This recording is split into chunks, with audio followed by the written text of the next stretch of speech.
Let's talk about AJ and Meadow Soprano. So what, no fucking ZD now? Hey!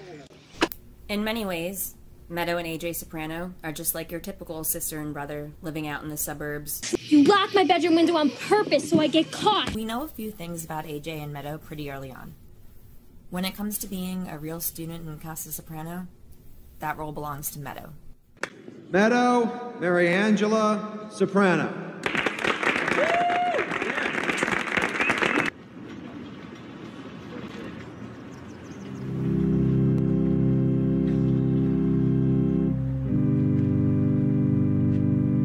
I think it's safe to say that Meadow was a daddy's girl and AJ was a mama's boy.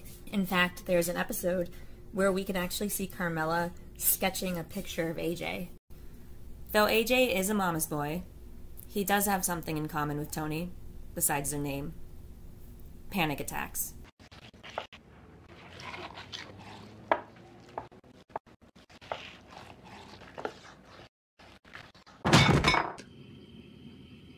You owe me. Nothing gets by you.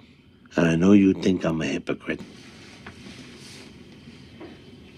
Sometimes we're all hypocrites. But only one will survive. The fact that you would even say this in front of an outsider is amazing to me. Jesus Christ, some loyalty? Do you ever think, like, why were we born? Madame de Stael said, in life one must choose between boredom and suffering. Go to your room. What do you think Dad does for a living? Waste management. Do you know any other garbage men who live in a house like this? Uncle Jackie. And why do we call him Uncle when he's not even related? He's in Dad's other family. Who invented the Mafia? What? La Cosa Nostra. Who invented that? Who cares? Wasn't it Salvatore Lucana, better known as Charlie Lucky Luciano, who organized the 5 families? Lucchese, Gambino, Bonanno, Profaci. Is there something you want to say to me? By the time we get to the end of the series, AJ is the one who has no illusions, while Meadow appears to be the one who's decided to settle into their way of life. You know what really turned me? Seeing the way Italians are treated. It's like Mom says. And if we can have our rights trampled like that, imagine what it's like for recent arrivals. Well... Meadow has always been the brighter of the two. Are you passing everything? I got a C on a paper I did on Billy Budd. See? Usually gets D's and F's. But that AJ notably was one of the first kids to understand the concept of sharing. God, what happened to him? He was always a sweet one. He had the concept of sharing before any of the other toddlers. No matter was always sharper, but I remember the same thing with her. It's like watching an angel fall. We see Meadow with a few boyfriends throughout the series. Was that your back gate? Jesus, fuck! And with AJ, there's really 2 relationships.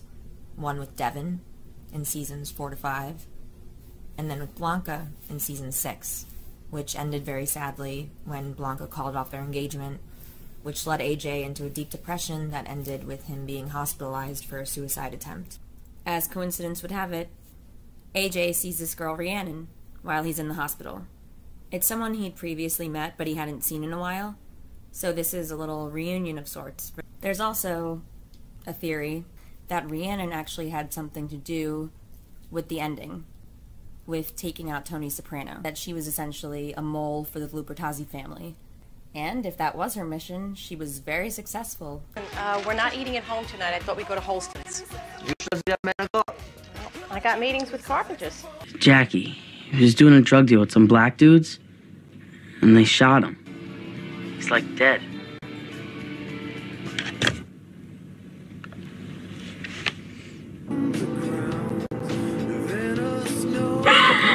All right, come on, keep moving.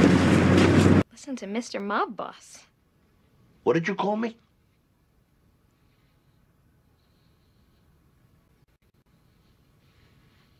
I made my plans. I'm going to Europe and I'm getting the fuck out of here. In terms of Meadow's lowest moment, I'd say that comes in the beginning of season 4, soon after Jackie Jr.'s death. Meadow's a mess, she wants to take off a semester of school and go to Europe, but she moves forward, she recovers, and we see that by the middle of season 4, she's pretty much back on her feet.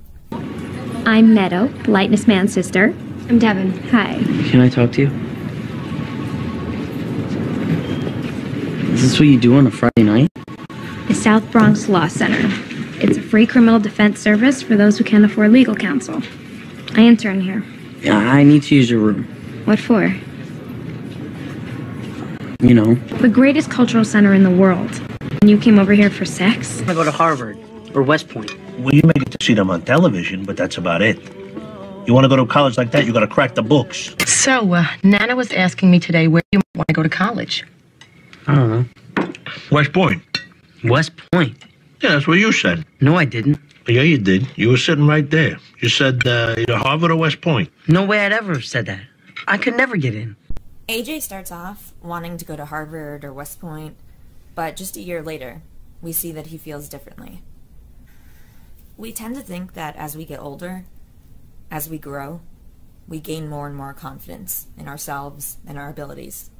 But actually, it can sometimes be the opposite. Sometimes we start out confident in ourselves, in the world, and then it's really the world and our environment that makes us grow less confident in ourselves.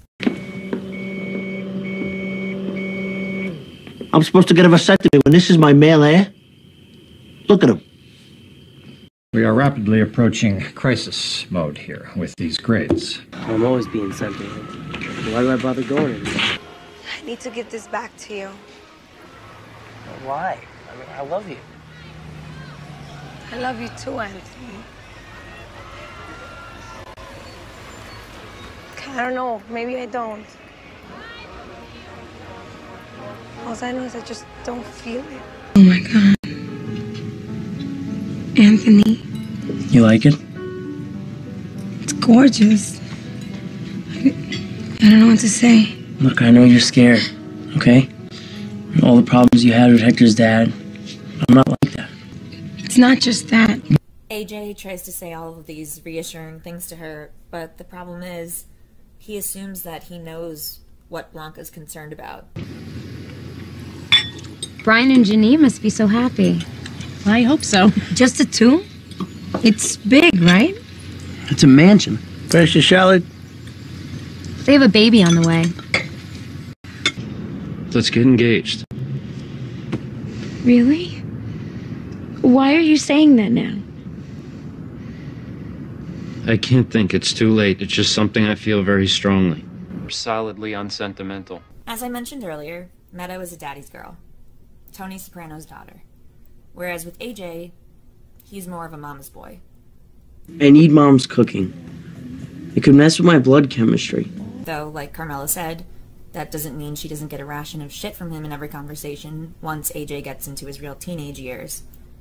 In season 5 in particular, when Tony and Carmela are separated, I was really bothered by the way that AJ spoke to and treated Carmela, in many cases.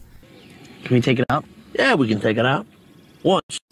Then this baby sits in the garage till you pull your grades up to a C. What? You heard your father. I was talking to him, not you.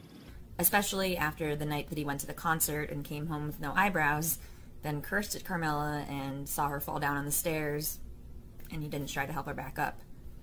So AJ actually goes to live with Tony temporarily. And guess what? The grass isn't always greener. In terms of Tony and Meadow having things in common, and particularly with regard to nothing getting by them, there are a few instances throughout the series when Meadow sort of sneaks up on Carmela or appears while she's at the end of a telephone call, investing in the stock market. Okay. Thank you. Bye-bye. Meadow, what are you spying on people now? What, are you playing Wall Street now? What do you know about the stock market? I keep my ears open. Talking to Vic Musto, the wallpaper man. Okay, then thanks. Thanks for calling. That's terrific. See you tomorrow. Yeah, I will talk to you tomorrow then. Bye-bye. Who was that? There's nobody there, wallpaper man. Throwing out her letter from Berkeley before taking it out of the garbage. So, what does that mean? She can't send two? Can't send to what, Mom? She seemed weird to you lately? How? Angry? Sad? I guess he's been crying a lot. I think she's upset about Furio's dad. Why? What do you mean? Well, he died, and I think Furio went back to Italy or something. And she was going over there a lot. To Furio's? She was helping him decorate. And when Meadow hears that Carmela's been going to see Furio. On some level, she may feel unfulfilled. Switch on Rosie O'Donnell, that's all these women bitch about. You really think that's it? Yeah.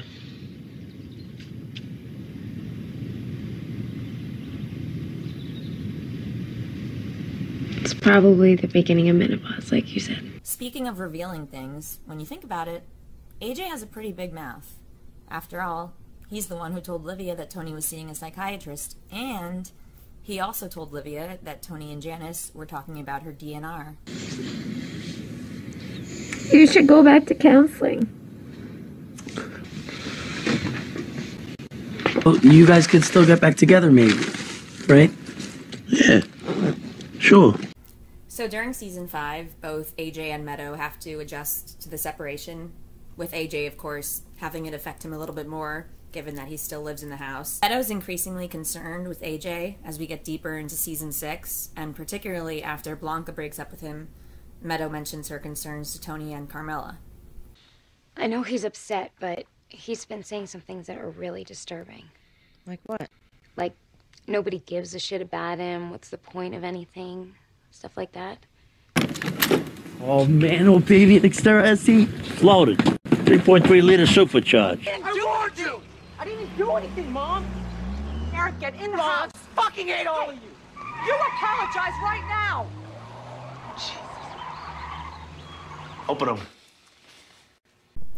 I also find it to be an interesting contrast between Tony giving Meadow a car, which, if you'll remember, was Eric Scatino's Jeep, and with AJ, he misbehaves, gets in trouble, and essentially gets rewarded for it. At the beginning of the season 5 premiere, when Meadow pulls up to the driveway to get AJ, and she rolls over the newspaper.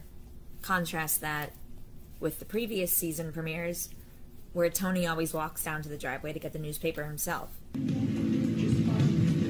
I'm your sister. You have to talk to me. Is this still about Blanca? You know, I don't know anymore. I know how you feel, okay? When Finn and I split, I cried every day for like a month. Meadow tells AJ that when she and Finn broke up, she was devastated and cried for like a month. That makes sense.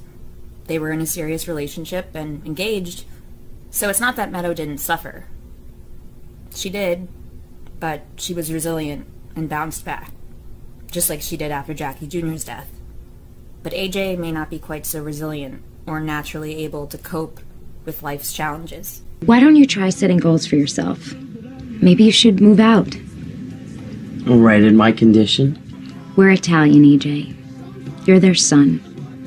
Do you have any idea what that means? You'll always be more important. Meadow. Well, I told you, she's taking pre-med classes. Well, she's not going to be a doctor. She told us. It's kind of sad, ain't it? He's really hurting. AJ. So the boy who never cared about anything now cares about too much. Yeah, I guess. And perhaps Meadow decides to settle down with Patrick, because she figures that no matter how hard she tries, personally or professionally, this is her best option. And the daughter, like all females, ultimately somehow disappoints. So by the time we get to the end of the series, the finale, Made in America, Doing us getting coffee and placing English phone calls. Meadows decided that she's not going to go to medical school and is interested in law instead. If I hadn't seen you dragged away all those times by the FBI, then I'd probably be a boring suburban doctor. Her boyfriend/fiancé, Patrick Parisi, is an attorney and has already introduced her to the partner at his firm. She still has a bit of a ways to go, though, because she still has to take her LSAT, get admitted to law school, go to law school, then study for the bar, etc., and a lot can change in a period of a few years. But for now, that seems to be Meadow's plan. And if you're lucky, You remember the little moments. Like this. For a whole new generation. You need to familiarize yourself with hybrid cars, Meadow. It's important. This is the conversation in the future.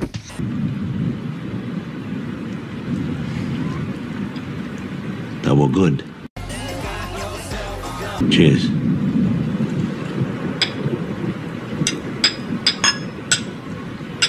Thanks for watching.